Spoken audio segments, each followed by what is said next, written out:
बीट्राइस बाहर चला गया। यहाँ पता चला कि एलिस कुत्ते को अपनी माँ के रूप में संदर्भित करती है। वह बीट्राइस को कृत्रिम अंग दिखाती है और कुत्ता जिसके कॉलर पर भाषण उत्पन्न करने वाला उपकरण है, कहता है कि इसमें एलिस नहीं है। लड़की को भेजा जाता है और फिर उसकी लार का उपयोग करती है।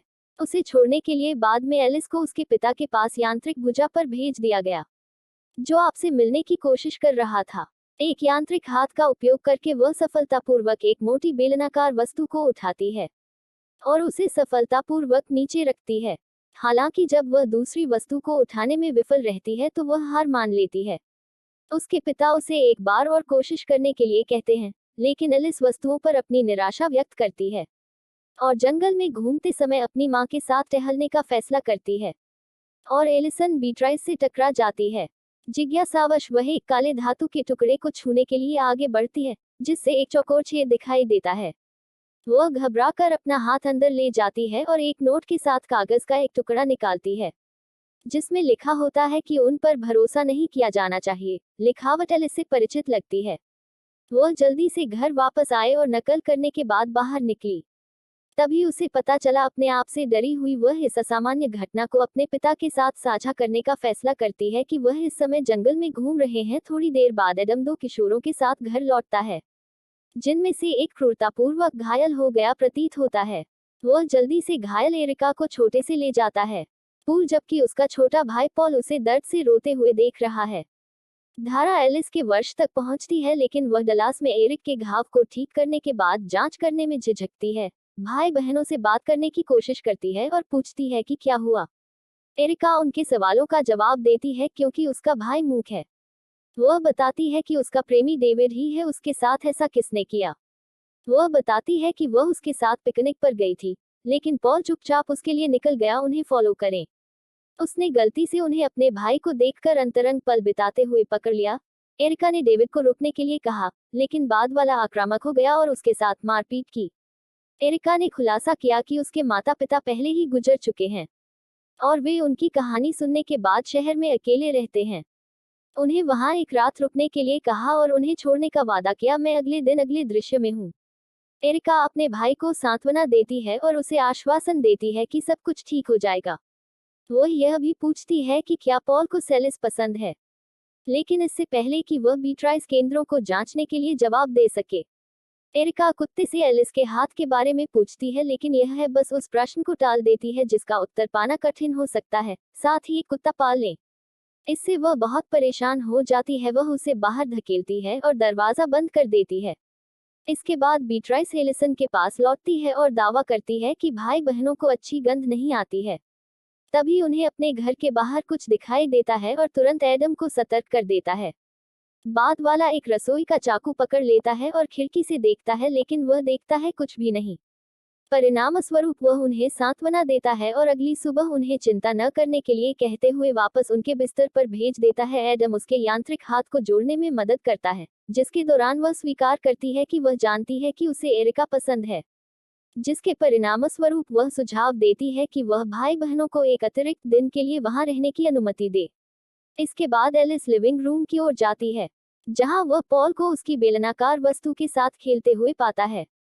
वह एलिस के लिए वस्तुओं को सेट करता है और उसे हासिल करने की अनुमति देता है, इससे पहले कि वह पहले वाले को रखने में सफल हो जाती है, लेकिन दूसरे को विफल कर देती है। यह हताशा उसे लगभग छोड़ने के लिए प्रेरित करती है, लेकिन पॉल सर को रोकता है और दूसरे ऑब्जेक्ट में उसकी मदद करता है। हालांकि जब तीसरे ऑब्जेक्ट की बात आती है तो एलिस के पास अभी भी आवश्यक रोगियों की कमी है। फिर से उसे गुस्सा आता है, लेकिन पॉल मदद करता है या शुरू में आराम से गले लगाकर शांत कर देता है। एलिस बेहतर महसूस करती है, लेकिन जल्द ही उसे एहसास होता है कि एरिका कुछ गलत महसूस कर रही है। एलिस रशिया अपने पिता के कमरे की ओर जा रही है। तभी उसे पता चलता है कि एरिक बीट्राइस के सामने उसके चेहरे को सहला रहा है। यह साइट उसे गुस्से और ऐंठन से भर देती है। सुना है कि एडम ने तर्क करने की कोशिश की है। उसने उसे समझाया कि कुत्ता उसकी मां नहीं है। हालांकि एलिस उस पर उसकी मां को भेड़िए में बदलने का आरोप लगाती है और उसे समझाने के प्रयास में उसके लापता हाथ के लिए भी उसे जिम्मेदार ठहराती है। या अन्यथा एडम ने झूठा दावा किया है कि उसने उसकी मां को मार डाला है। लेकिन एलिस तब सुनना नहीं चाहती जब वह उसे एक भेड़िए के रूप में संबोधित करती है।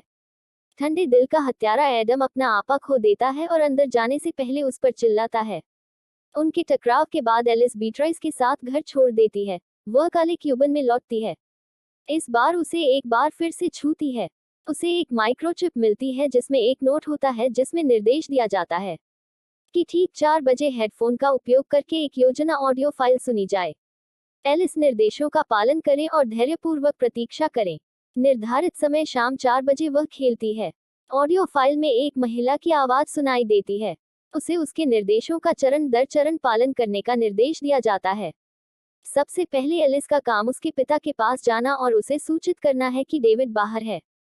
आवाज उसे वारंट देती है कि वह उसे पुलिस को फोन न करने दे, अन्यथा चीजें खराब हो जाएंगी। इससे भी बुरी बात यह है कि एलिस ने आवाज पर ध्यान नहीं दिया और अपने पिता को आसपास के सेट का निरीक्षण करने के लिए मना लिया। मैं चाहती हूँ कि एक बार जब सद्दाम चला जाए तो एलिस निर्देशों का पालन करे और पंजा के पास आए। वह उसे रसोई में ले जाए और उसे एक सैंडविच बनाने की पेशकश करे, जिससे वह सदमे में आ गई। वॉइस डायरेक्टर ने रसोई का चाकू उठाया और भाई बहनों को मार डाला। इस आदेश से भयभीत होकर उसने जाने का फैसला किया। हालांकि आवाज इस बात पर जोर देती है कि वह एक भयानक घटना को रोकने की कोशिश कर रही है। लेकिन यह हमेशा उसी तरह समाप्त होता है। यह भी चेतावनी देता है कि अगर एलिस ने उन्हें नहीं मारा तो चीजें भयानक हो जाएंगी। यह पॉल करीब आता है और एलिस को चाकू पकड़ने के लिए प्रेरित करता है। लेकिन अजीब बात है कि वह उसकी ओर झुकता है और कुछ ही देर बाद उसके होठों को चूम लेता है।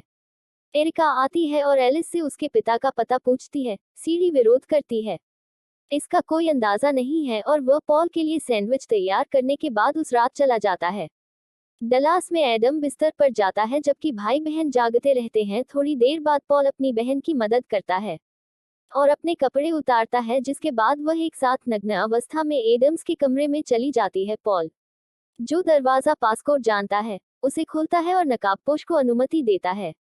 थोड़ी देर बाद घर में प्रवेश करने वाला आदमी एरिका अपने कमरे से बाहर निकलता है। जैसे ही वह उसका पीछा करता है, नकाबपोश आदमी अचानक उसके पीछे आता है, घातक रूप से उसका गला काट देता है और घटनास्थल से भाग जाता है।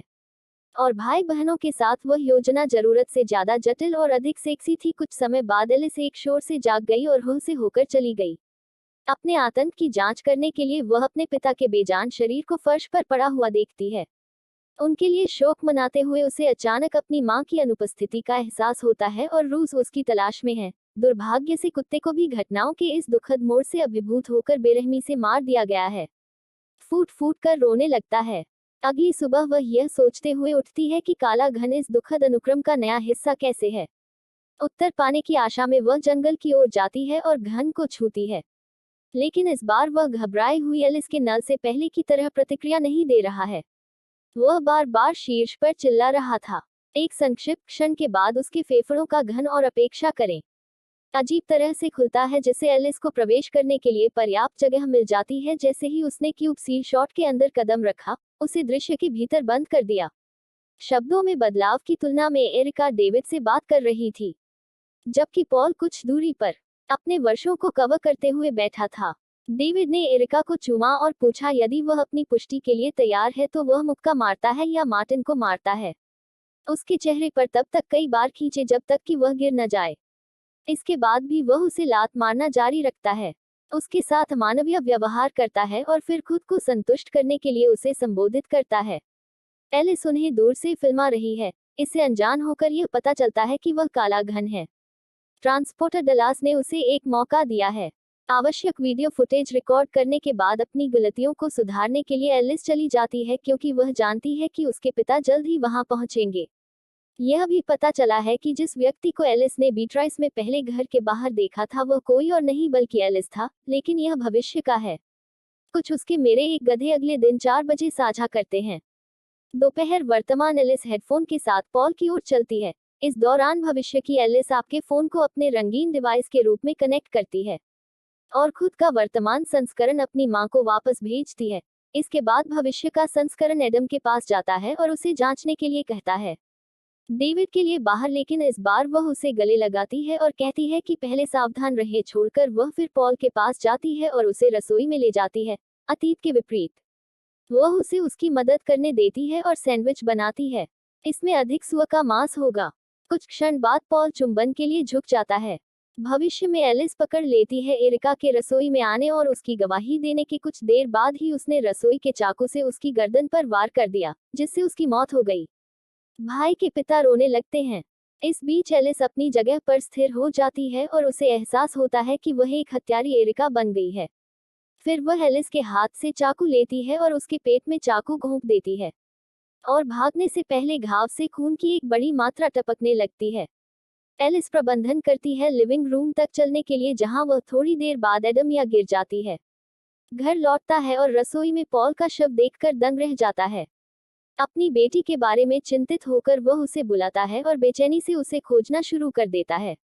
जैसे ही उसे लिविंग रूम में पॉल का बेजान रूप दिखाई देता है, जिसे गले लगाते समय वह व्याकुल हो जाता है। वह और डह की वर्तमान एलिस दृश्य में आती है और पुकारती है, मैं हूँ। वह उसे सूचित करती है और लेकिन माइक्रो